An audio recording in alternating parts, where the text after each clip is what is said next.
Welcome to A Word from the Word for November 12th. Today's Bible reading, John 8, 1-30. Today's key verse. Let him who is without sin among you be the first to throw a stone at her. John chapter 8 verse 7. Today's word from the Word. When grace stoops down. The scene opens like a courtroom stripped of compassion. A woman stands accused, humiliated, trembling, trapped.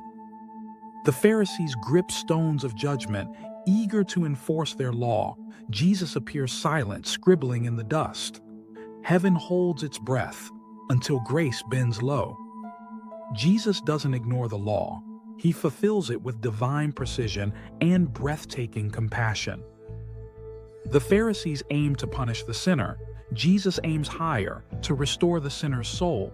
They try to trap him between justice and mercy, but he reveals that true holiness never splits the two. When Jesus finally stands, his words cut deeper than any stone could. Let him who is without sin cast the first stone. His words convict their hearts and give them a mirror into their soul. When they look into that mirror, they don't see her sin anymore. They see their own. They see the anger they've justified, the pride they've coddled, the hypocrisy they've hidden. They came to expose her, but end up exposed themselves. Their outward robes of righteousness can't cover the inward rot of a sinful nature. As each one realizes, I am not without sin, the stones grow heavier in their hands. Thud, thud, thud.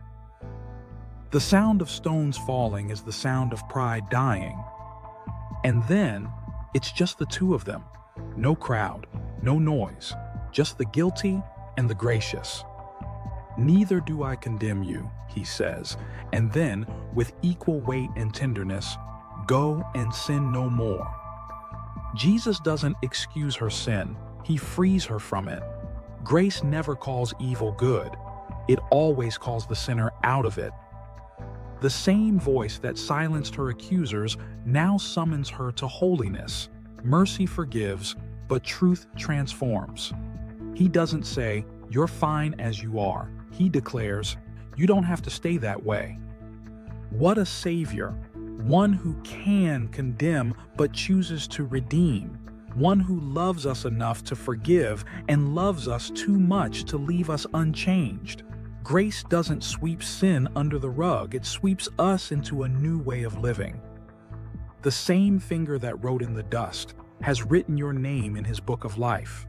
The same Savior who silenced her accusers now silences yours, because every charge against you has already been nailed to his cross. When grace stoops, condemnation loses its grip. The ground becomes holy, not because of what was written in the dust, but because of who stood upon it. May the Lord, who stooped low to save you, lift your eyes to see his mercy afresh today. May every voice of accusation be drowned out by the sound of his grace. And may your life become a stone drop heard in heaven, a testimony that grace always gets the last word.